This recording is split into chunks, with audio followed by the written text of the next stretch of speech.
Tonight on Reel to Reel, we'll travel to Norristown to visit with Mother Teresa to talk about her work for peace around the world. And we'll travel to Maryland for a taste of life in the 1600s. We'll take a quiet moment to reflect on the meaning of Thanksgiving. Rosemary Bruno will join us for In the Know. And we'll sit in on a recording session of the Our Father. Hello, I'm Father Dave McGowan. And I'm Isabel Garvey-LaGrosse. Welcome to Reel to Reel.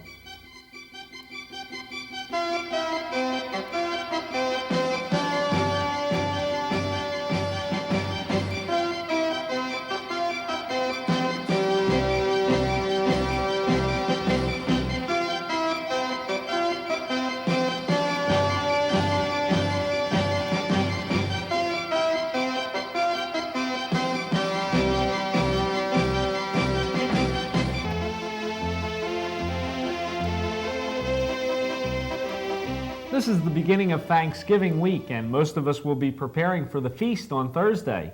In addition to saying thanks for so many of the blessings of this past year, it's worthwhile for us to take a look back in history to some of the roots of our reasons for gratitude. And in our first story tonight, we'll travel to Maryland to see a recreation of the world of our colonial ancestors. The Dove was a fair ship, large enough to cross the Atlantic, small enough to make her way among the bays and waters of the new land.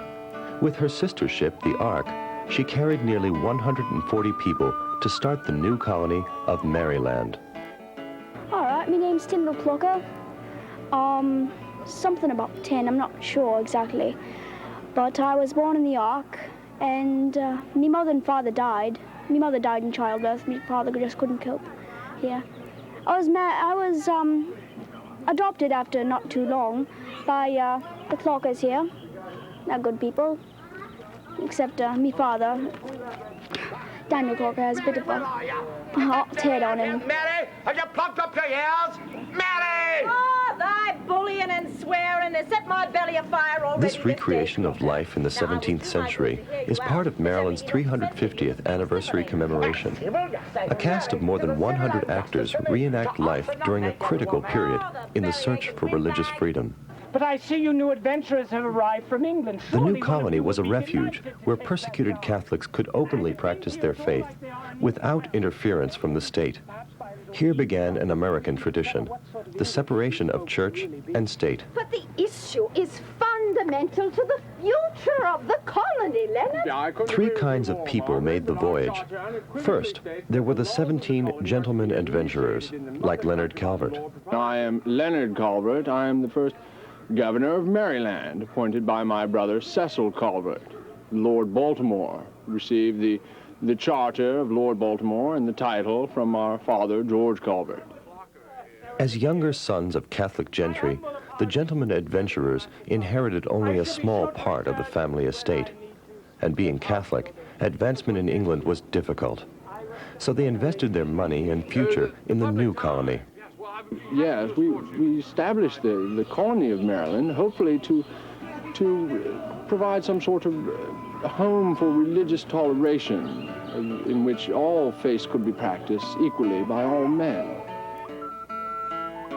I'm the new adventurer you met this morning at Father White. Among those making the crossing were 103 indentured servants. By agreeing to work 4 years for one of the gentlemen adventurers, the servant, at the end of his term, was given 50 acres of land. Most of the second group were Protestants. And as you know, by the laws laid down by Lord Baltimore himself, I cannot even try to convert those other Christians from the Church of England. The third group on the voyage were the Jesuit priests. The idea of a mission to the Indians attracted them. And as Father Andrew White explains, life in England was hazardous for Jesuits. Well, I was indeed driven from my homeland after the gunpowder plot. I was not involved in it, but Elizabeth's soldiers seemed to think that I was, and I barely escaped with my life. They were after me. I have a price on my head in England, and will be drawn and quartered if I appear there. But it's very dangerous there. Some have paid the price with their lives, that is true. Citizens of Dartmoor are hereby warned not to aid or abet a certain Jesuit priest known to be hereabouts Back in the old world, citizens were warned about those who preach Catholicism.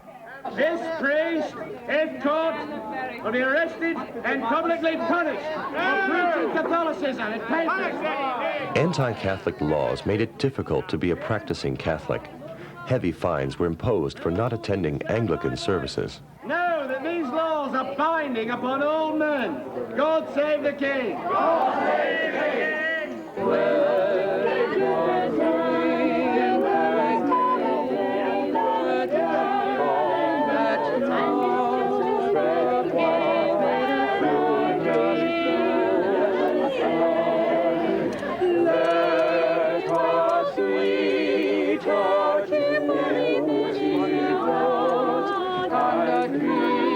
For most citizens in 17th century England, life went on as usual.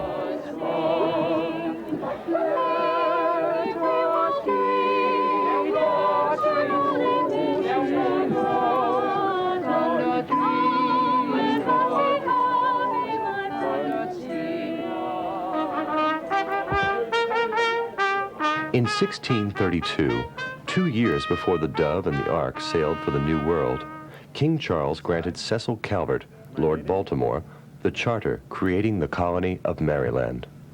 Good citizens, most honored guests, I address ye this day to proclaim a recent action of our most sovereign Lord, the good King Charles I, God save the King,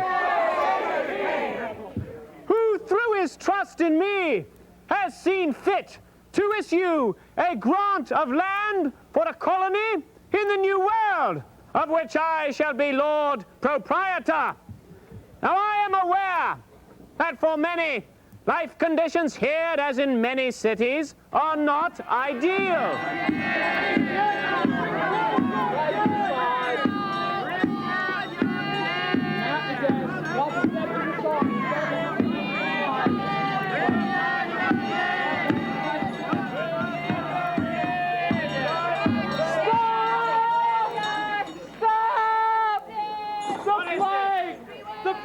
On our community. They're dead from the plague. It has ravaged our community. Here's one. She's dead. She drops in the street. The plague, unemployment, crowded living conditions, religious persecution. It was not the best of times.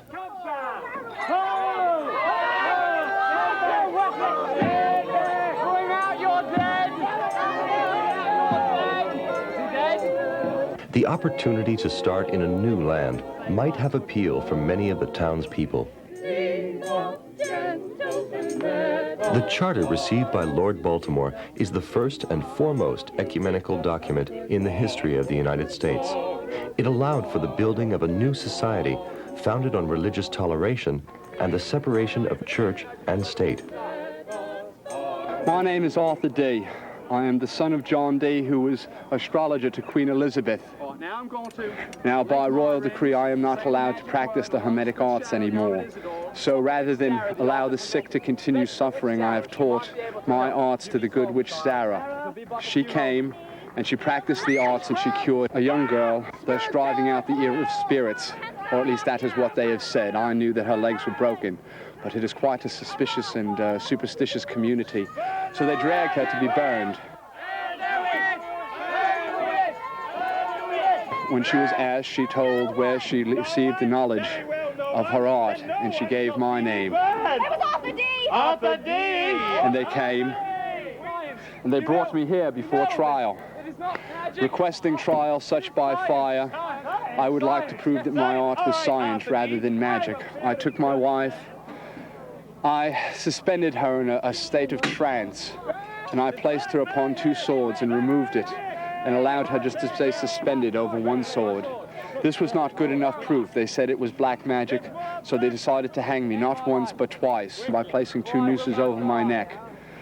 Thanks be to the Lord, in the art of science, the nooses were capable of penetrating my neck, thus giving me my rights of freedom by English law. If you survived hanging for 20 minutes or if the ropes broke, you were free by divine right, which is what you have seen this day. Superstitious, ignorant or afraid of science, intolerant of religion, The new colony of Maryland offered the adventurous a chance to be free from this. It would be a place where freedom of conscience is guaranteed.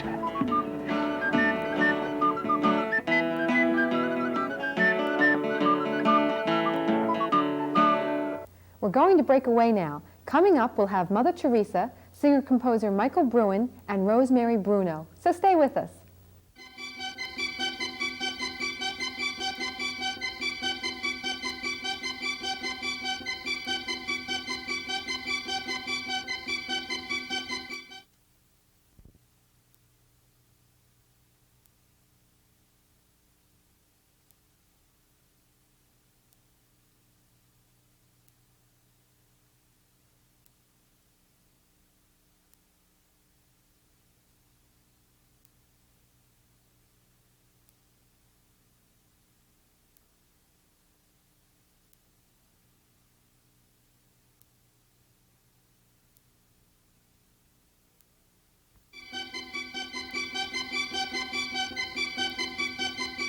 We'll all be saying thanks in our own way this week. Here's Michael Bruin saying thanks in his way.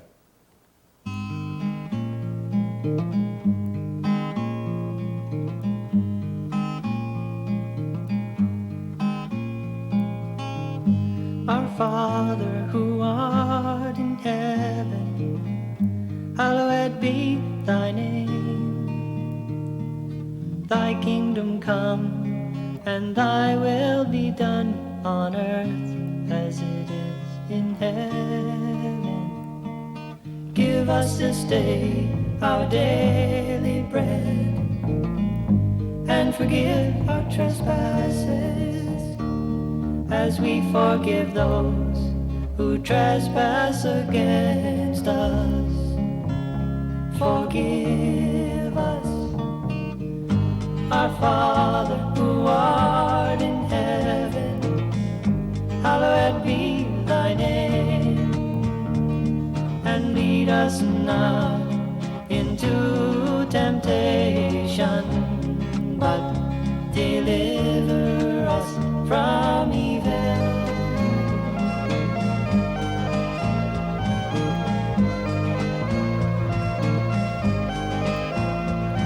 For thine is the kingdom, the power, and the glory, now and forever. Amen. Amen. Alleluia, our Father.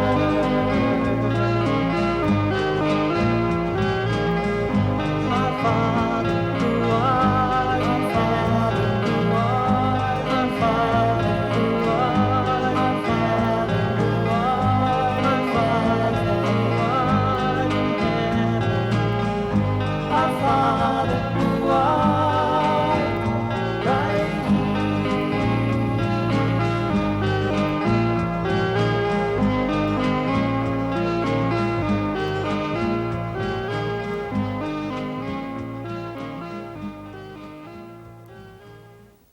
And now, to keep us updated on current events, here's Rosemary Bruno. Thank you, Belle, and good evening.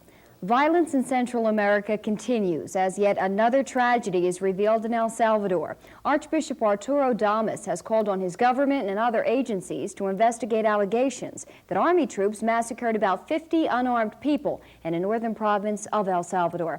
The Archbishop was informed that government soldiers opened fire on a group of peasants who were caught when a skirmish broke out between anti-government guerrillas and the military. Back on the home front, the chairman of the U.S. Bishops' Committee on the Liturgy has questioned the Holy See's prohibition against females serving as altar girls. Bishop John Cummins of Oakland, California, asked the Vatican to consider a new phase of regulated experimentation in adapting liturgical practice to U.S. cultural conditions. Current Vatican regulations prohibit women from serving at the altar, allowing only men the formal entry into the lay ministries of reader and acolyte. The California bishop could not specify what kind of liturgical experimentation or Vatican guidelines he had in mind, but his comments indicated the experiments were needed to develop new liturgical texts, gestures, and symbols.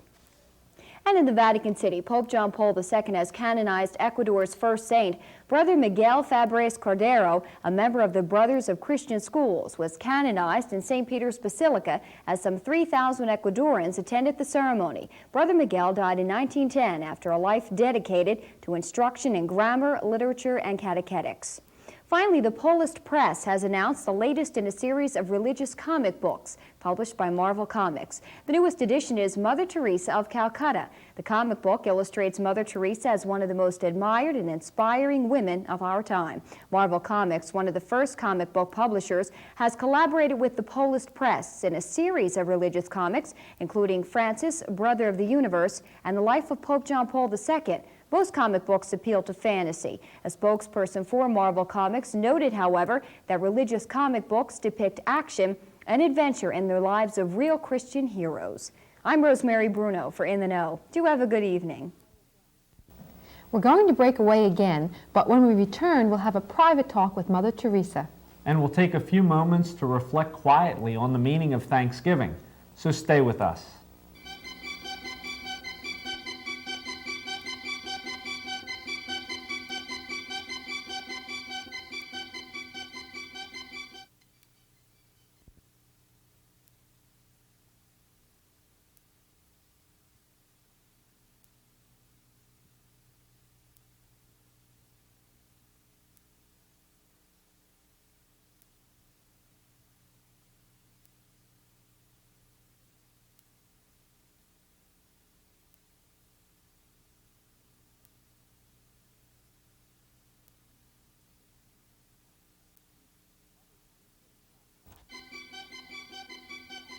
Recently, Mother Teresa of Calcutta came to Norristown, Pennsylvania to open a convent for her order, the Sisters of Charity. At that time, Reel to Reel was privileged to have a private interview with this special woman. Belle, you met Mother Teresa. What were your impressions? Well, Father, I think I can speak for the entire crew when I say that it was an incredible experience. It's one thing to meet someone famous like a TV or film personality, but it's another to meet with the gentle compassion and caring of Mother Teresa. As you watch this interview, we hope that you'll all feel her love as we did that day. They waited for hours in Norristown, Pennsylvania. Mother Teresa of Calcutta had come to oversee the opening of a new convent for her missionaries of charity. When at last she emerged, she was greeted with cheers and sometimes tears by admirers happy to catch a glimpse of the tiny figure who represented uncompromising love. Step back up, please.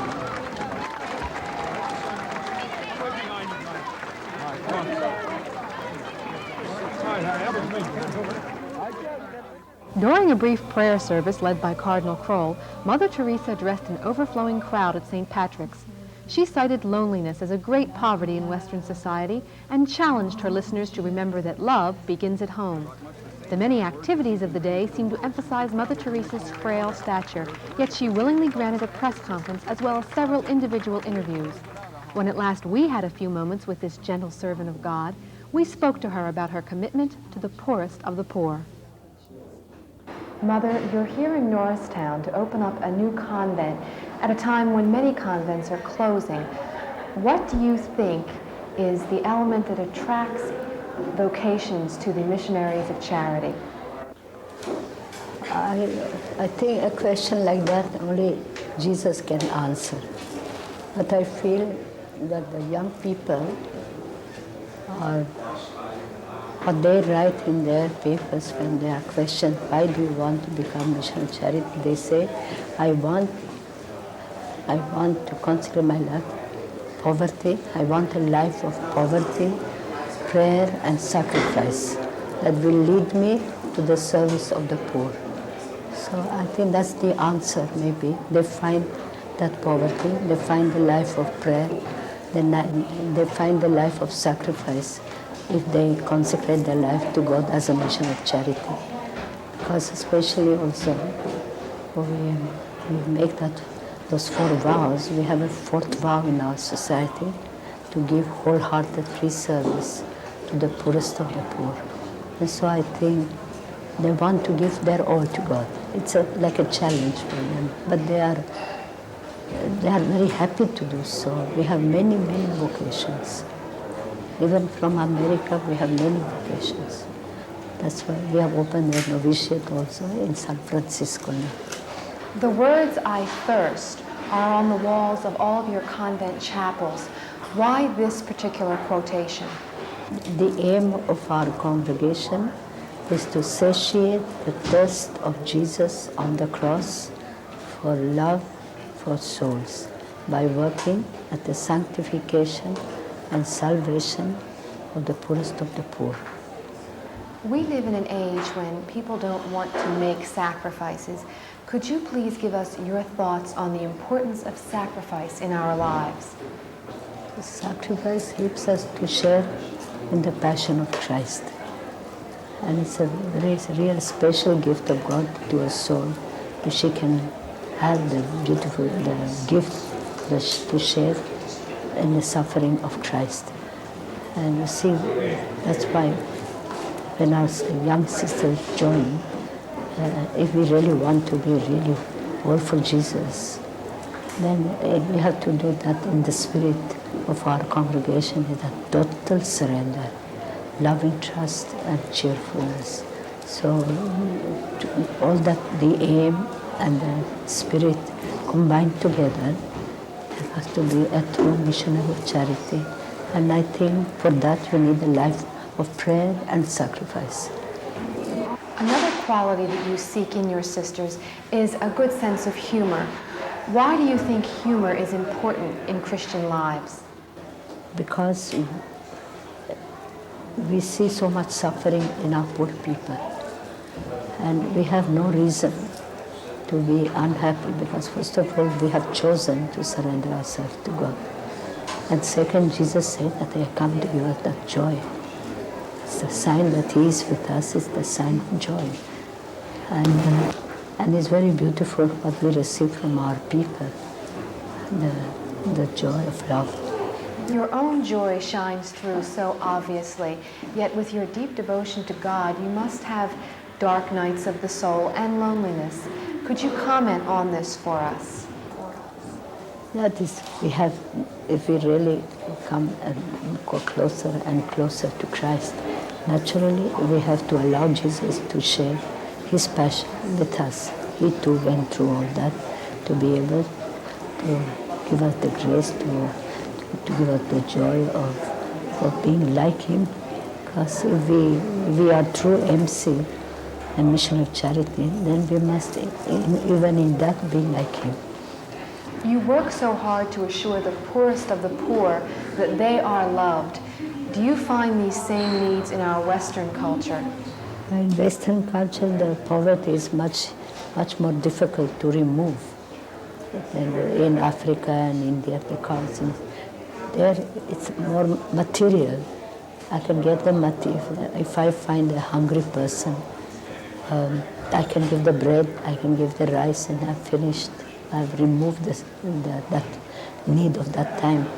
But if I find a person in depression and lonely and feeling unwanted, unloved, that doesn't go so easily. It needs lots of prayer, and tender love and care sometimes. And this is very much more in the Western countries. Mother, what can you say to encourage people here not to be afraid to love until it hurts? Pray.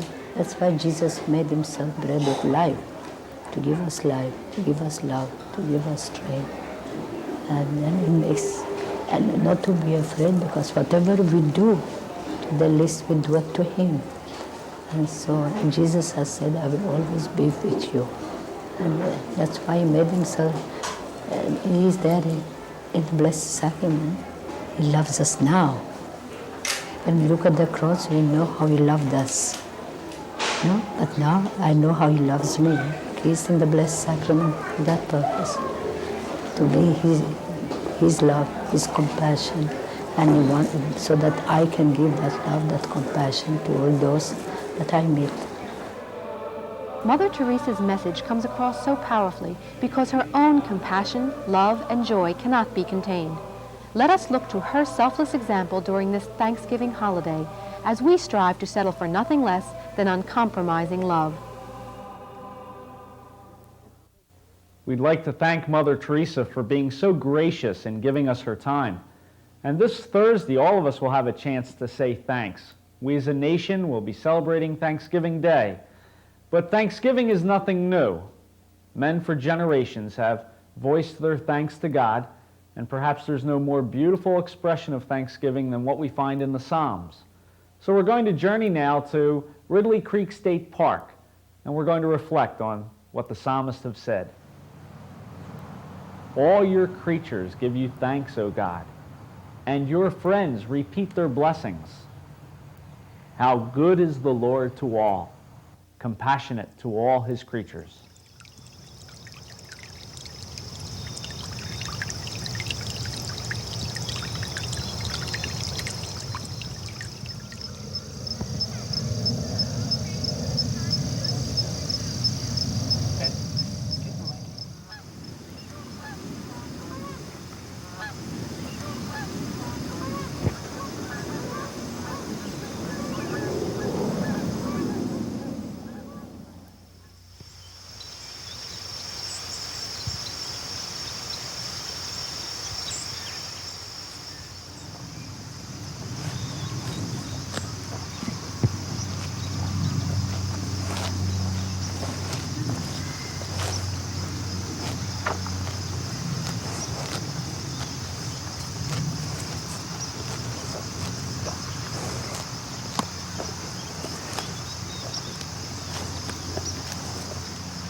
Belle, I'm really sorry I couldn't join you for the Mother Teresa interview. Well, it was a very special day, Father, but one of the most special moments was not captured by our camera. It was very hot in Norristown that day, and Mother had been through endless interviews. And as we came in and brought in our camera and lights and were setting up, I apologized to her for the delay. And she simply looked at me and said, "All for Jesus." All is for Jesus, and all the good things for which we owe thanks this Thanksgiving come from him as well. Remember to drop us a line and let us know what you think of Reel to Reel. Send your comments and suggestions to Reel to Reel, 222 North 17th Street, room 907, Philadelphia, PA 19103. Next week on Reel to Reel, we'll go to St. Joe's University to meet a military mom. We'll take a look at how Catholic schools are surviving in the 80s. Mike Gallagher will take a look at the movies Country and Places in the Heart. We'll travel to Canada with a gift for the Pope. And Father Tom Legere will talk about crossroads in our lives. So join us here next week. And have a wonderful Thanksgiving. Good night. Good night. And remember, Jesus is Lord.